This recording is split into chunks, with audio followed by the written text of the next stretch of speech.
1 Coríntios 2, 3. Peço que você leia comigo. E foi em fraqueza, temor e grande tremor que eu estive entre vós. Todas essas são declarações do apóstolo Paulo. Foi em fraqueza, temor e grande tremor que eu estive entre vós. Em 2 Coríntios 11, 30, ele continua. Se tenho de gloriar-me, gloriar-me-ei no que diz respeito à minha fraqueza. 2 Coríntios 12, 5. De tal coisa me gloriarei, não porém de mim mesmo, salvo nas minhas fraquezas. Nas minhas fraquezas. Agora, 2 Coríntios 12, 7 a 10, você pode ler comigo na sua Bíblia. 2 Coríntios 12, 7 a 10, leia na sua Bíblia comigo.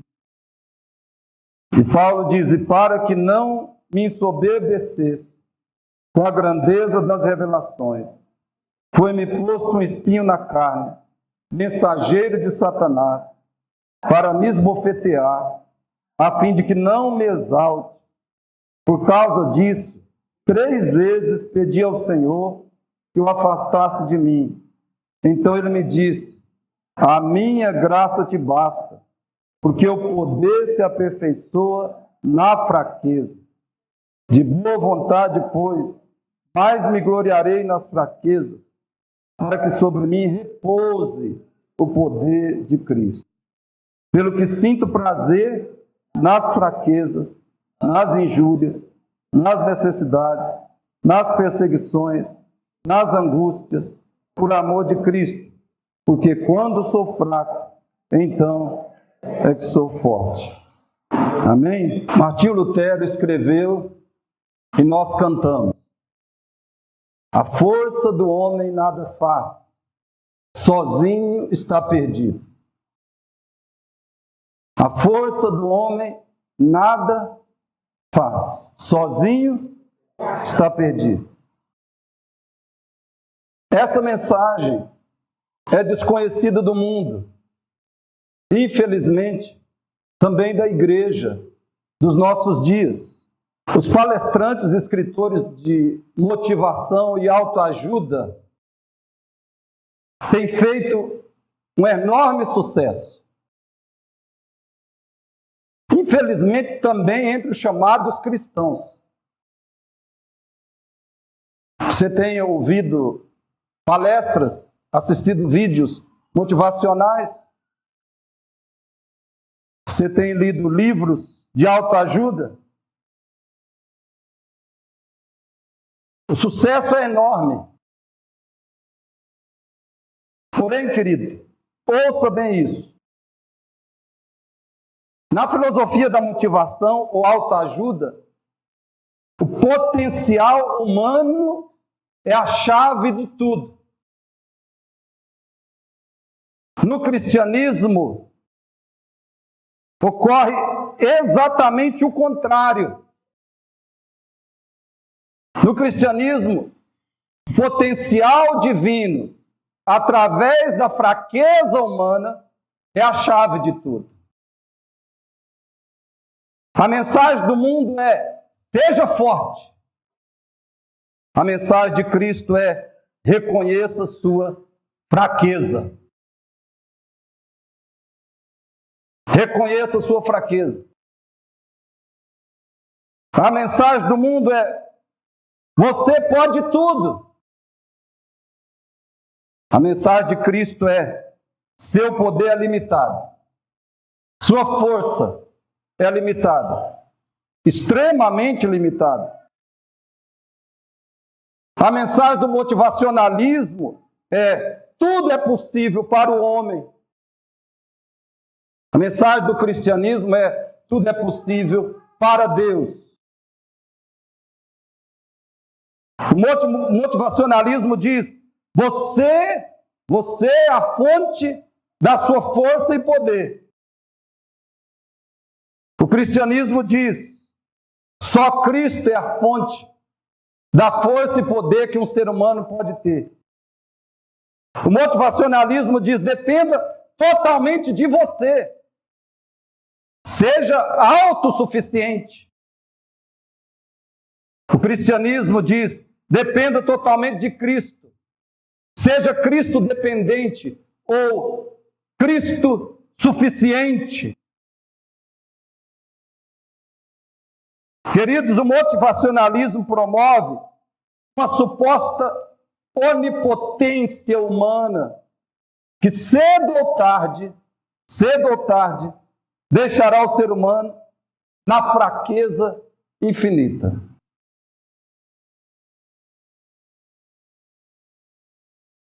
Portanto, o ponto é o seguinte: a nossa fraqueza não é razão para pecado, desânimo ou sentimento de derrota em qualquer área da vida.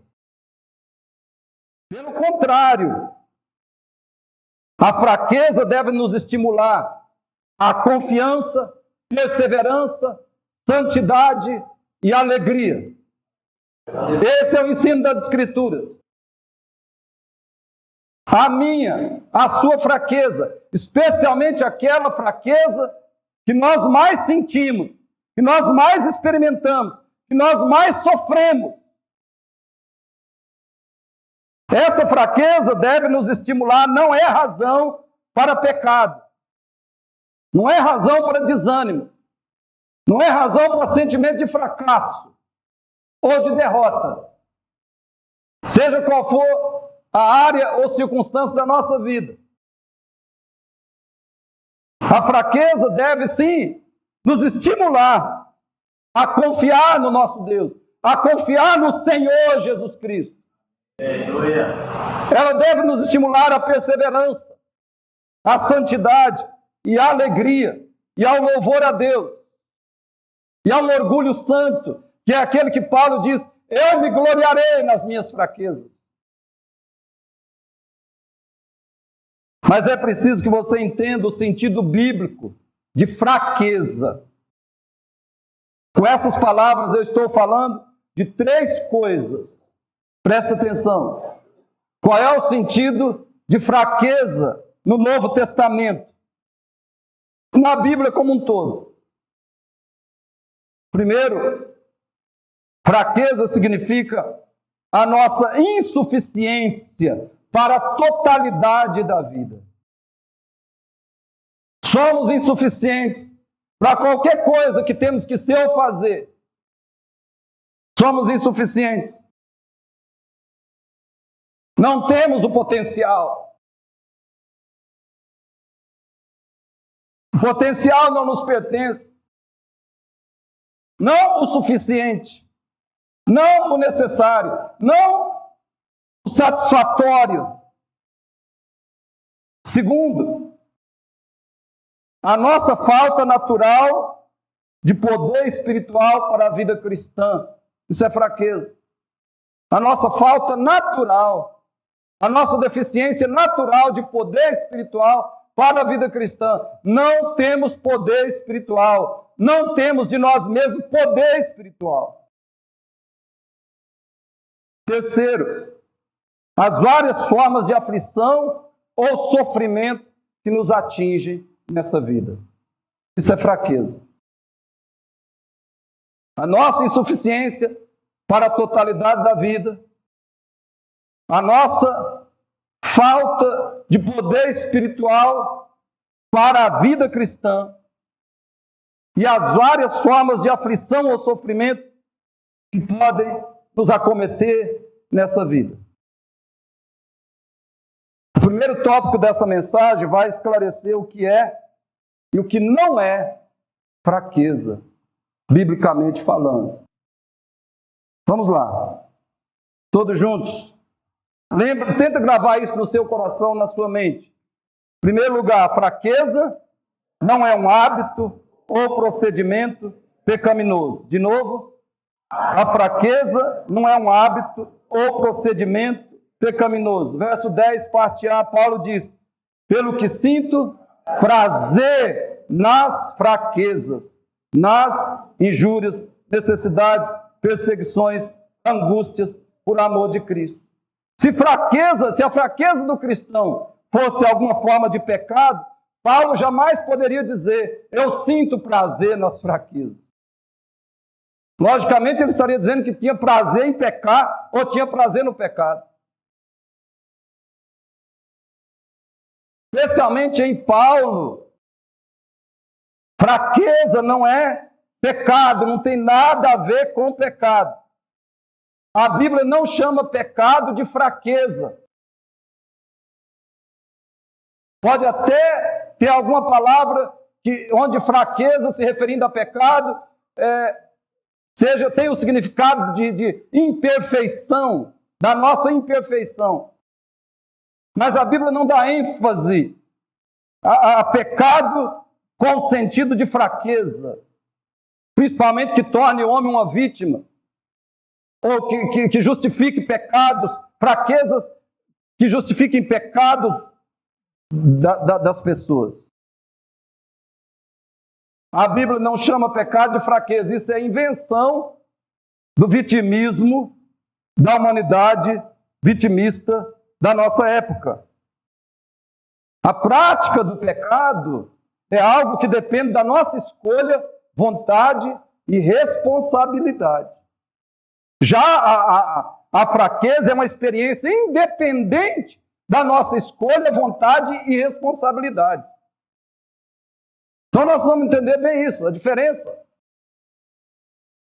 O pecado sempre depende da nossa escolha, vontade e responsabilidade. Nós sempre pecamos por escolha, por vontade e temos responsabilidade no que fazemos. E a fraqueza não, a fraqueza é uma experiência que independe da minha escolha, da minha vontade e da minha responsabilidade. Nos textos que nós lemos, a palavra fraqueza pode se referir a várias experiências dolorosas. Por exemplo, doença, necessidade física, material, emocional, sentimento de incapacidade, perseguição por causa de Cristo, angústias ou temores naturais, traição ou incompreensão de alguém, pessoas difíceis que nós temos de suportar, alguma deficiência ou limitação pessoal, circunstâncias adversas, a dor da perda de alguém. São exemplos de fraquezas. Nenhuma dessas coisas constitui pecado. No verso 10 que nós acabamos de ler, Paulo relaciona 4 fraquezas que ele sofria: injúrias, necessidades, perseguições e angústias. Mas há uma fraqueza que ele destaca e que se tornou famosa: o espinho na carne. No verso 7. O que era esse espinho na carne? Provavelmente era uma enfermidade, uma doença. Isso por 4 razões. Primeiro, o apóstolo usa a expressão na carne. A maioria dos estudiosos concorda que esse termo carne deve ser interpretado literalmente. Isto é, ele suportava dor física. Segundo, ele diz que o mensageiro de Satanás lhe esbofeteava, lhe batia no rosto. Isso tem relação com o corpo, não com o espírito ou a mente. Terceiro, nós sabemos com certeza que Paulo sofreu de uma enfermidade física, uma enfermidade ocular, que aparentemente não foi curada. Você pode ler isso em Gálatas 4, 13 a 15, depois. Gálatas 4, 13 a 15. Paulo usa nessa passagem 2 vezes a palavra enfermidade. Ele tinha essa enfermidade. Paulo orou por muitas outras pessoas, e as pessoas foram curadas. Mas ele tinha uma doença nos olhos, talvez oftalmia, que aparentemente ele não foi curado. A gente vê essa indicação que essa cura não aconteceu, por exemplo, em Gálatas 6, 11, Romanos 16, 22, Atos 23, 5. Em quarto lugar, as outras hipóteses sobre o espinho na carne são quase puras especulações. Não tem sólidos argumentos bíblicos para as outras hipóteses, com exceção da enfermidade. Portanto, queridos, fraqueza, teologicamente falando, não é mentira, maledicência, fofoca, murmuração, ira, ressentimento, amargura, incredulidade, ansiedade. Fraquezas no Novo Testamento, especialmente em Paulo, fraqueza não é agressividade, pessimismo, cobiça, orgulho, individualismo, lascívia, fornicação, adultério, avareza, preguiça, ira, negligência e muito mais. Essas coisas são obras da carne. E o próprio Paulo diz que não herdarão o reino de Deus os que vivem nessas coisas, os que vivem nessas obras da carne ou nesses pecados. Não tem nada, nenhuma relação com fraqueza. Ninguém vai para o inferno por causa de fraqueza, mas vai para o inferno por causa de pecado. O Novo Testamento é claro nisso. A fraqueza é tão diferente de pecado que Cristo pode ser o causador das nossas fraquezas e nos santificar por meio delas. Portanto, queridos, jamais utilizemos a palavra fraqueza para desculpar ou justificar o nosso pecado ou para uma vida desmotivada, uma vida abatida, triste, desanimada. Jamais utilizemos fraqueza, essa palavra, para desculpar ou justificar nossos pecados.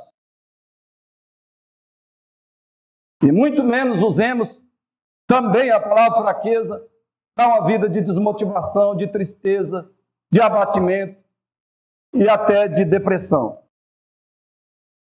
Fraqueza dói, mas é bênção, é canal de bênção para nós. Segundo lugar, juntos, a fraqueza é para nossa humilhação. Essa é a primeira grande bênção.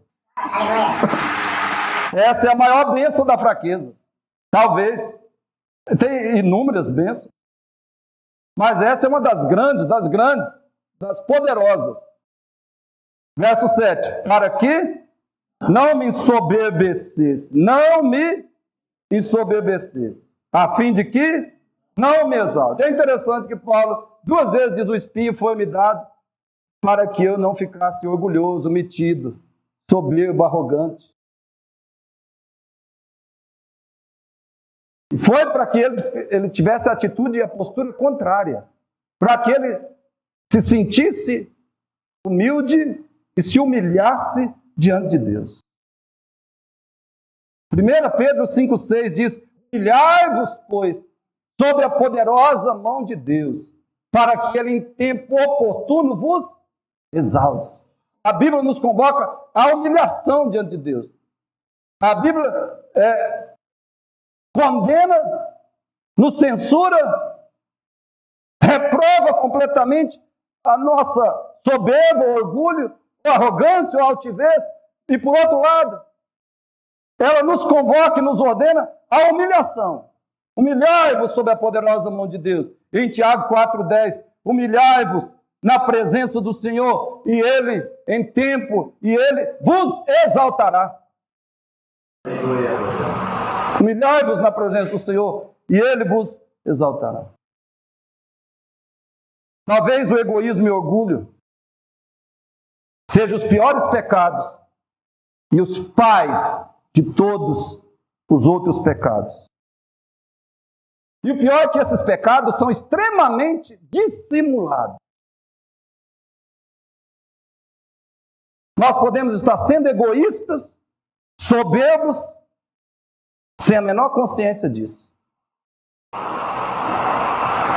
Simon Kistemacher disse: A soberba se intromete sorrateiramente na alma humana e passa a reinar de tal forma que a pessoa não perceba a sua presença. A soberba se intromete sorrateiramente na alma humana e passa a reinar de tal forma que a pessoa não perceba a sua presença. Consequentemente, os espinhos, dores, aflições que nós suportamos têm o objetivo, queridos, de estraçalhar o nosso orgulho, despedaçar a nossa autoconfiança, esfacelar a nossa autossuficiência, esmiuçar a nossa arrogância. Essa é uma das maiores finalidades que Deus permite, ou até coloca os espinhos, as aflições, as dores, as frustrações, os fracassos nas nossas vidas. O espinho na nossa carne, o espírito, expõe a nossa fragilidade, nos causa constrangimento, desconcerta o nosso egoísmo e ofusca a nossa reputação. Essa é a melhor forma de nos mantermos conscientemente humildes. Escute bem. Qual é uma das maiores manifestações do orgulho? É a presunção de que nós somos fortes e poderosos. Essa é uma das maiores manifestações do orgulho. A presunção, quando nós presumimos que somos fortes, que somos poderosos, isso tem duas consequências horríveis. Primeiro, é um terrível engano. Não somos autossuficientes. Então, a primeira consequência é para nós mesmos. Porque nós nos enganamos e na realidade não somos autossuficientes. E com esse engano pode trazer uma grande ou verdadeiras tragédias na nossa vida. E segundo, o orgulho, a presunção de que somos fortes e poderosos, retira de Deus a glória que só Ele merece.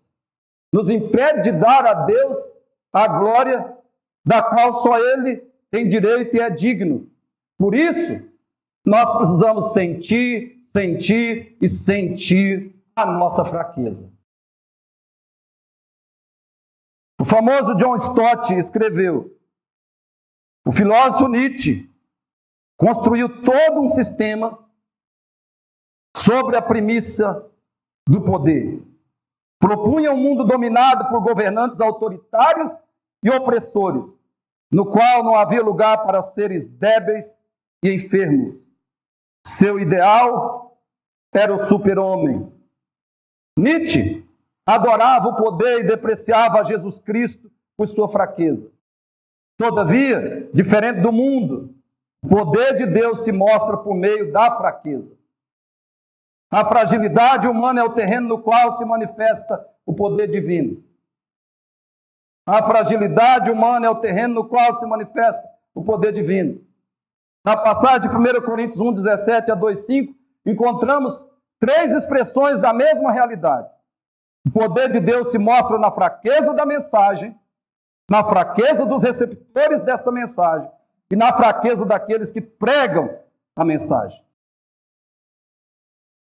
E é por isso tudo, queridos, que Paulo diz: eu me orgulharei nas minhas fraquezas.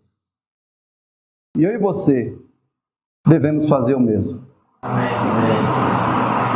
É a única atitude apropriada para nós. Terceiro, juntos, a fraqueza é para a nossa proteção. É a segunda grande bênção. É para a nossa proteção. Verso 7. E para que não me ensoberbecesse com a grandeza das revelações, foi-me posto um espinho na carne. Esse era o instrumento da proteção. Essa era a ferramenta de Deus. Mensageiro de Satanás. para me esbofetear, a fim de que não me exalte. Queridos, note bem o que Paulo está dizendo. O espinho não foi para que eu sofresse sem necessidade. O espinho foi para que eu não morresse espiritualmente, para que eu não fosse inutilizado espiritualmente. O espinho me manteve a salvo do pior pecado, o pecado mais fatal para o ser humano. Provérbios 16, 18 diz: a soberba precede a ruína e a altivez do espírito a queda. Lembremos disso. O nosso pior inimigo não é o diabo. É o que nos leva a ser derrotados e usados pelo diabo. O pecado. O nosso pior problema não é o mundo. É o que nos leva a ser condenados com o mundo. O pecado. Como diz Paulo em 1 Coríntios 11, 32. O nosso pior mal não é o sofrimento. É o que nos leva ao sofrimento desnecessário, o pecado. Portanto, lembremos disso. Não há maior livramento que Deus possa nos dar do que o livramento do pecado. Não há maior proteção que Deus possa nos dar do que a proteção do pecado. Pense nisso.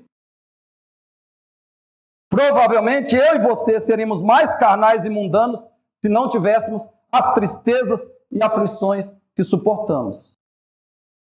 Provavelmente eu e você seríamos mais pecadores e infelizes se não tivéssemos as tristezas e aflições que suportamos. É muito provável que eu e você teríamos crescido espiritualmente bem menos, não fossem os espinhos que nos atormentam, que nos aproximam, que nos levam para Deus. Eu acredito, queridos, que é por falta de espinhos que alguns crentes não oram, não crescem espiritualmente, não frutificam e pecam mais. É por falta de espinhos.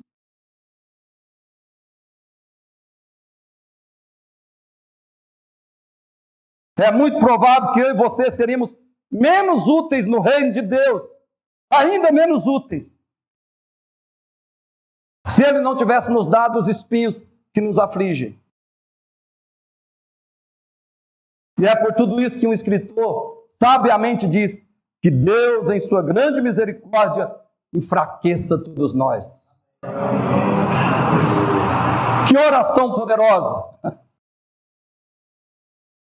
Que oração sábia e necessária! Que Deus, em sua grande misericórdia, enfraqueça todos nós. Porque, queridos, talvez depois do próprio Deus, a melhor circunstância que nos guarda do pecado, do diabo e do mundo é a dor, é a aflição, é o sofrimento, é a fraqueza. Quarto lugar, juntos. A fraqueza é um canal da força divina em nós e por nós. Verso 9. Pelo menos alguma coisa boa nessa mensagem assim, né? Mais alentadora, né? Verso 9. Então ele me disse: a minha graça te basta, porque o poder se aperfeiçoa na fraqueza. O poder, pois, mais me gloriarei nas fraquezas, para que sobre mim repouse o poder de Cristo. Para que sobre mim repouse o poder de Cristo. Verso 10b. Porque quando sou fraco, então é que sou forte. Olha bem, Jesus disse para Paulo: poder se aperfeiçoa se manifesta por intermédio da fraqueza. E Paulo diz: para que sobre mim repouse o poder de Cristo, eu me glorio nas fraquezas. Novamente ele diz: quando sou fraco, então é que sou forte. Essas palavras, queridos, significam que a nossa fraqueza e o reconhecimento quebrantado dela é o pré-requisito, é a condição é o canal para que Deus libere o seu poder em nossa vida. A fraqueza minha e sua, de qualquer natureza, e o reconhecimento humilde, quebrantado dessa fraqueza, é a condição, é o pré-requisito. Se não for fraco, não é forte. Não tem como ser forte. É o canal para que Deus libere o seu poder em nossas vidas. Deus não nos manda fraqueza pela fraqueza. Deus não tem prazer em nos ver impotentes e incapazes para o que Ele quer que sejamos e façamos. Vou repetir isso, que eu espero que você não esqueça. Deus não tem prazer em nos ver impotentes, em nos ver incapazes, para o que Ele quer que sejamos e façamos. Ele só não quer que tentemos ser deuses, porque não somos. Não temos o poder, Ele tem o poder. Não temos a força. Nenhum de nós é He-Man. Ele tem a força. Jesus, o Senhor do universo. Os textos que eu vou ler agora vão comprovar, ou comprovam que Deus quer que sejamos fortes, mas com o poder dele.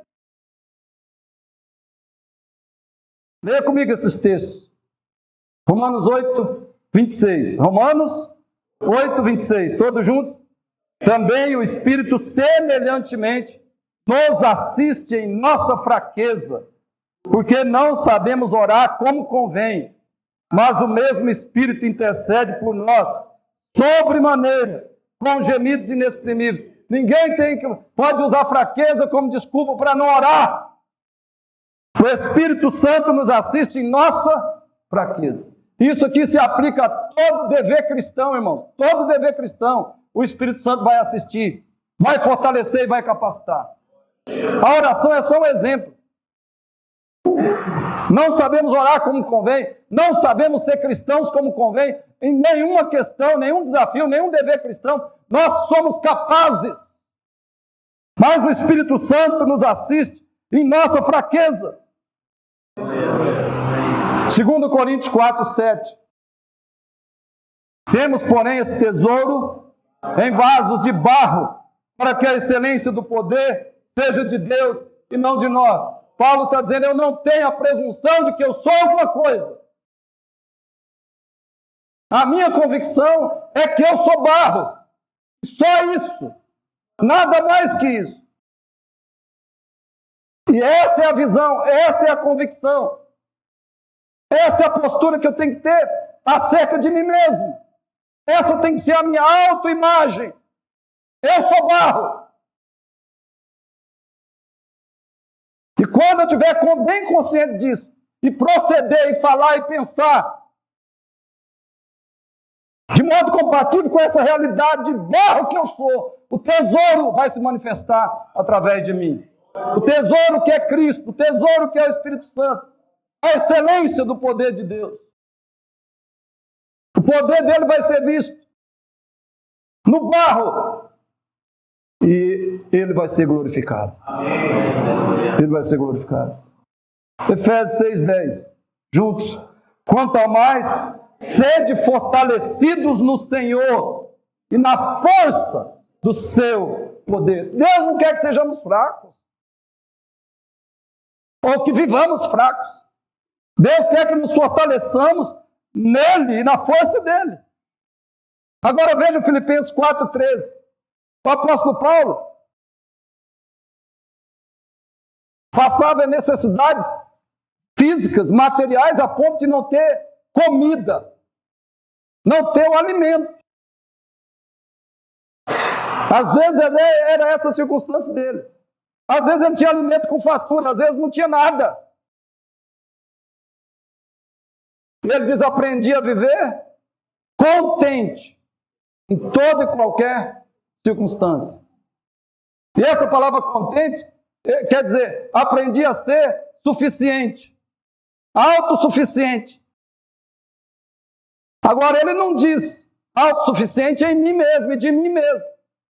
Ele diz no verso 13, tudo posso naquele que me fortalece. A minha suficiência é Cristo. O cristão é vencedor nas suas fraquezas quando ele é Cristo suficiente, quando ele é Cristo dependente. Quando ele vive em total dependência de Cristo, Cristo o fortalece, Cristo o capacita. 2 Timóteo 4,17, juntos. Mas o Senhor me assistiu e me revestiu de força. E aqui Paulo está falando de várias tribulações que ele passou. Se você lê os versículos anteriores, ele relaciona várias situações de aflição, de dor, de decepção, de frustração, de sofrimento profundo. Aí ele diz, mas o Senhor me assistiu e me revestiu de forças para que por meu intermédio a pregação fosse plenamente cumprida e todos os gentios a ouvissem. Esses versos, queridos, deixam claro que Deus quer que sejamos fortes, mas na dependência da única força verdadeira e eficaz, que é a força de Deus. Deus quer que sejamos fortes, mas para que os homens vejam em nós, ao mesmo tempo, a fraqueza humana e a fortaleza divina. Os homens precisam ver em nós a fraqueza e através de nós a fortaleza de Deus. Agora, atente para isso, que é o mais importante. Quais são os requisitos para recebermos a força divina? Quais são os requisitos? Primeiro, escute bem, primeiro, admitir a nossa fraqueza inerente. A nossa realidade natural de fraqueza, de impotência, de fragilidade. Primeira condição para recebermos o poder de Deus, a força divina manifestada em nós, é admitir a nossa fraqueza própria, natural, nativa, vamos dizer assim. Só podemos ser fortes quando somos fracos, isto é, quando aceitamos e confessamos a Deus a nossa total incapacidade, insuficiência, limitação e necessidade. Nós vamos admitir isso, aceitar isso e confessar isso a Deus. De todo o coração, não hipocritamente. Segundo, reconhecer que a força espiritual está unicamente em Deus. Só podemos ser receptores e canais dessa força. Ela está só em Deus. Nós não somos depósitos da força. Nós não somos reservatórios do poder. Só podemos receber e comunicar esse poder de Deus. Um escritor expressou perfeitamente esse ponto. Ouça bem. O fortalecimento divino só começa quando a pessoa encara, sente e admite a insuficiência de suas próprias forças. O caminho do poder é a dependência humilde de Deus para que Ele canalize seu poder até as profundezas do nosso ser e assim nos faça e mantenha fiéis ao nosso chamado de santidade e serviço. Dependemos dEle para canalizar o seu poder por nosso intermédio, visando alcançar as outras pessoas em seus pontos de necessidade. Ouça novamente isso aqui. O fortalecimento divino só começa quando a pessoa encara, sente e admite a insuficiência de suas próprias forças. O caminho do poder é a dependência humilde de Deus para que Ele canalize o seu poder até as profundezas do nosso ser e assim nos faça e mantenha fiéis ao nosso chamado de santidade e serviço. O nosso chamado como cristãos, como filhos de Deus, como igreja de Cristo, para a santidade e o serviço. E o poder para isso nos está disponível em Cristo Jesus. Amém. Se nós quisermos. Dependemos dele para canalizar o seu poder por nosso intermédio, visando alcançar as outras pessoas em seus pontos de necessidade. Terceiro pré-requisito. Requisito que nós precisamos preencher para o poder de Deus se manifestar em nós. Não lutar contra os métodos divinos que nos conscientizam da nossa fraqueza. Paulo não lutou contra o tratamento de Cristo. Ele se submeteu. É o que ele diz no verso 10. Ele se submeteu plenamente.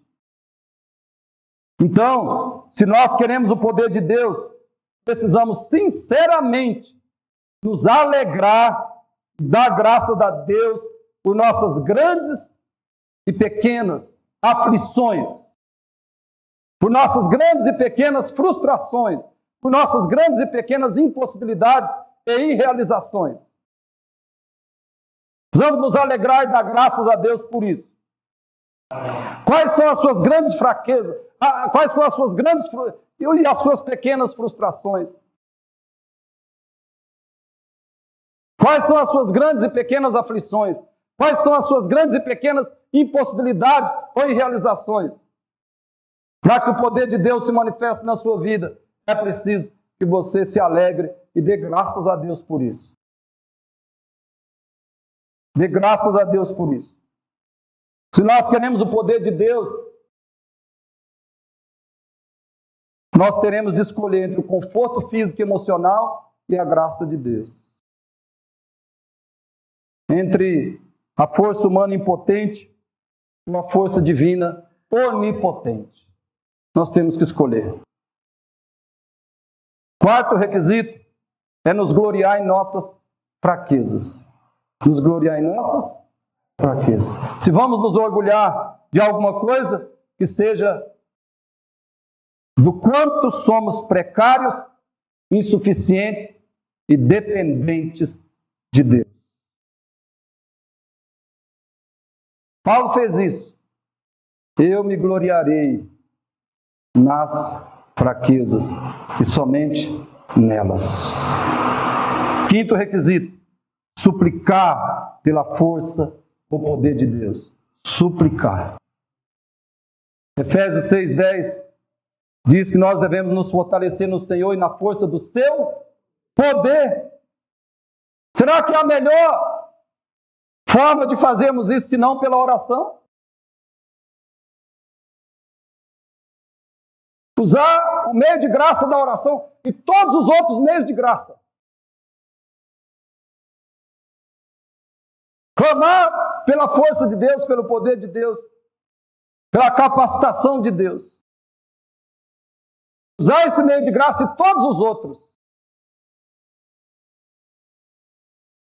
É uma condição que nós precisamos preencher.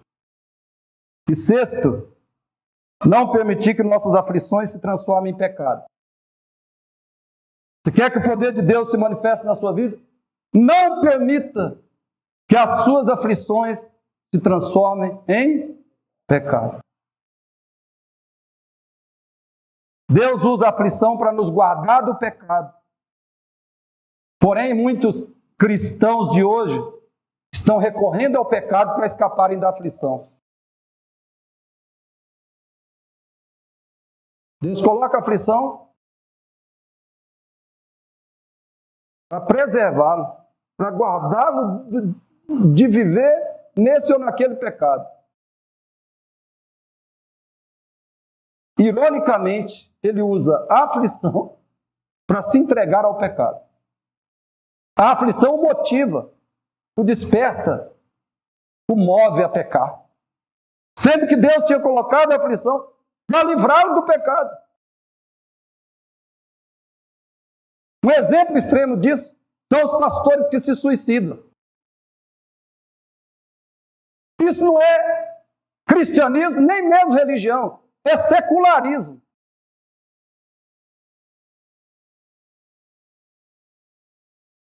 Para onde a aflição deve nos levar?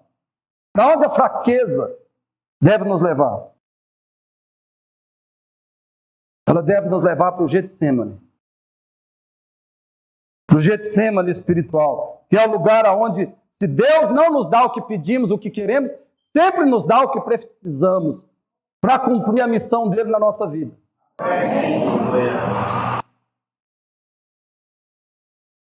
Observe Jesus no Getsemane.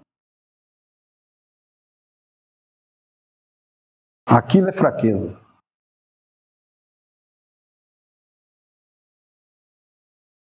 Mas o que ele disse? Não seja feita a minha e sim a tua vontade. E ficou firme. O pecado não teve acesso a ele. O pecado não o venceu. Será que eu e você temos reagido assim? A aflição, a fraqueza, tem que nos levar ao Getsêmani. E estando em agonia, orava mais intensamente. E Deus veio. E Ele cumpriu a sua missão. O Pai veio. E Ele cumpriu a sua missão. A força veio, o poder veio.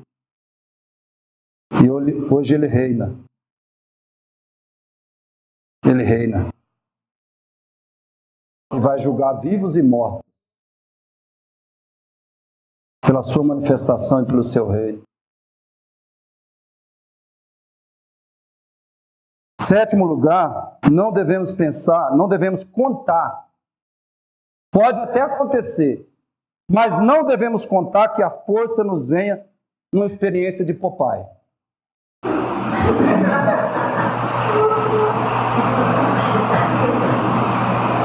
Não devemos contar que nós vamos parar de sentir fraqueza. Provavelmente não vamos parar de sentir fraqueza. A força virá na capacitação para sermos e fazermos a vontade de Deus. Decidamos fazer a vontade de Deus, mesmo nos sentindo imensamente fracos. E depois de obedecermos, veremos que Deus nos capacitou. Normalmente é assim que a força vem, queridos. Ela não vem numa experiência em que paramos de sentir fraqueza. A força vem quando decidimos obedecer, obedecemos, fazemos o que Deus quer. Depois de obedecer, olhamos para trás e vemos que fomos capacitados pelo Senhor. Normalmente é assim que a força vem.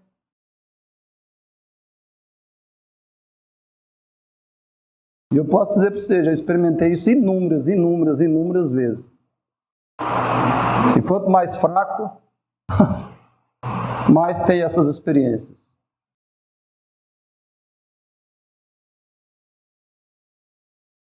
Conclusão, preste atenção nessas palavras de conclusão. Muitos que se dizem cristãos hoje em dia se apoiam em suas fraquezas para dizer coisas como: eu não posso obedecer a Deus nessa questão. Eu não posso evitar esse pecado. Eu não posso suportar essa situação dolorosa.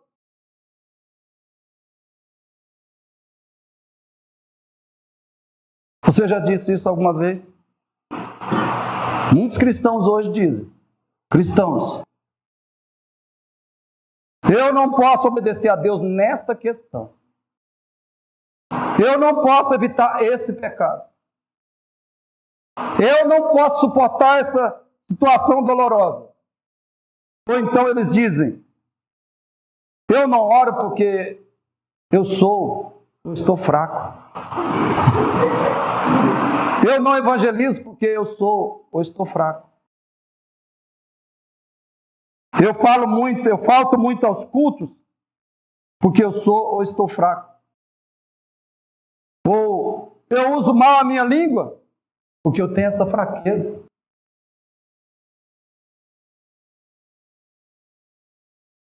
E assim, há de infinito. Mas sabe o que a palavra de Deus está nos dizendo hoje, queridos? Sabe o que a palavra de Deus está nos dizendo? A igreja não é feita de fortes.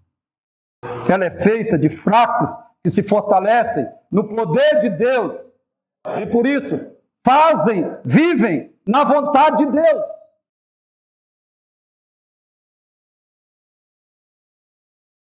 A igreja não é feita de fortes. A igreja é feita de fracos que se fortalecem na força do Senhor. E por isso vivem na vontade de Deus. Isso é a igreja, isso é cristão, isso é cristianismo. Então, em nome de Jesus, eu te digo, pare de se apoiar na sua fraqueza para uma vida cristã sem esperança e sem frutos. Pare de apoiar na sua fraqueza para uma vida cristã de negligência, de omissão, de carnalidades, de mundanismo, de pecado. Pare de se apoiar na sua fraqueza. Porque esse apoio não existe, esse apoio não te justifica.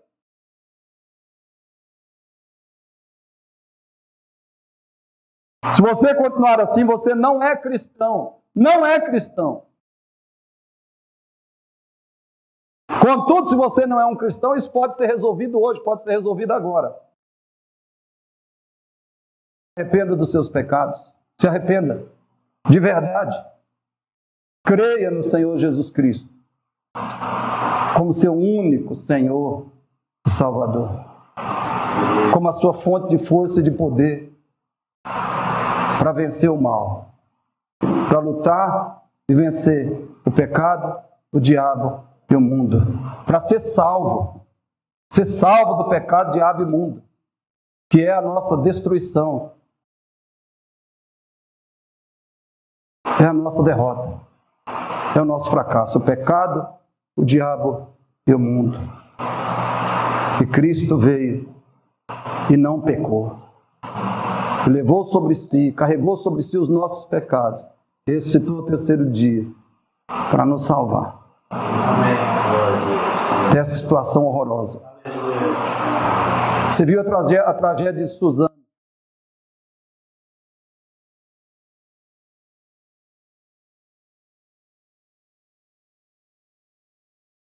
Por quê? O ser humano precisa ser salvo. Eu e você precisamos ser salvos. E Cristo já providenciou a salvação. Agora é preciso crer nele, se arrepender dos seus pecados, se converter a ele. Creia, se arrependa e comece a mostrar isso. Comece a mostrar que o seu arrependimento e sua fé são verdadeiros. Comece a mostrar isso seguindo a Cristo. Seguindo a Cristo por meio da oração. Pelo compromisso com a igreja. Seguindo a Cristo por meio da Bíblia. Seguindo a Cristo pela renúncia ao pecado.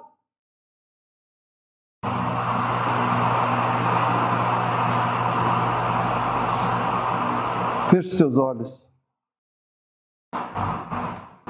Pai Celestial,